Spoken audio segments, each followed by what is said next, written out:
Let's get ready with me. তো আজকে আমি আপনাদের সাথে শেয়ার করব কিভাবে আমি আমার এই লুকটা ক্রিয়েট করলাম। সো ফার্স্টে আমি আমার স্কিনটাকে প্রেপ করে নিচ্ছি ময়শ্চারাইজার, সানস্ক্রিন এন্ড প্রাইমার দিয়ে। তো সবকিছু অ্যাপ্লাই করা হয়ে গেলে আমি জাস্ট একটু ওয়েট করব এগুলো সেট হওয়ার জন্য। এন্ড দেন ফার্স্টে আমি দিয়ে নিচ্ছি একটা স্টিক ফাউন্ডেশন।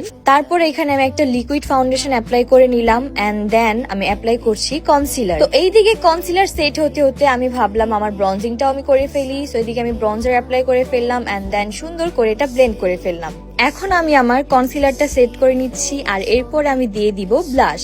মেকআপের মধ্যে ব্লাশ আমার অনেক বেশি পছন্দের। সো এখানে আমি ব্লাশ সেট করে এখন হচ্ছে পাউডার দিয়ে ফুল ফেসটা সেট করে ফেললাম এন্ড সাথে আমার আইব্রোটাও আমি সেট করে ফেলেছি। সো এখন আমি করে নিচ্ছি আমার আই লুক। আজকের আই লুকটা আমি চাচ্ছিলাম খুবই সিম্পলের মধ্যে রাখতে। সো আই লুক করা কমপ্লিট করে আমি মাস্কারা দিয়ে দেন আইলাইনার দিয়ে ফেললাম এন্ড ফুল ফেসটাকে সেটও করে ফেললাম। এখন আমি লাস্ট মোমেন্টে কিছু টাচ আপ করে নিচ্ছি লাইক ব্লাশ, হাইলাইটার এন্ড এখন লিপসে একটা স্টেইন দিয়ে নিয়েছি। আর লিপ স্টেইন উঠানোর পর এই হচ্ছে আমার ফাইনাল লুক। তারপর আমি দিয়ে দিলাম একটু গ্লস। আর এখন last but not the least আমার অর্নামেন্টস গুলো আমি পরে নিচ্ছিলাম। সাথে আমি নিয়ে নিলাম এই সুন্দর একটি ব্যাগ। এটা কিন্তু আপনারা আমাদের সানফ্লাওয়ারে পেয়ে যাবেন। ব্যাগটা খুবই সুন্দর আর এটার মধ্যে আরো অনেকগুলো কালার আছে। And here is my final look. So আমাকে কেমন লাগছে সেটা সবাই কমেন্ট করে জানাবেন। আল্লাহ হাফেজ।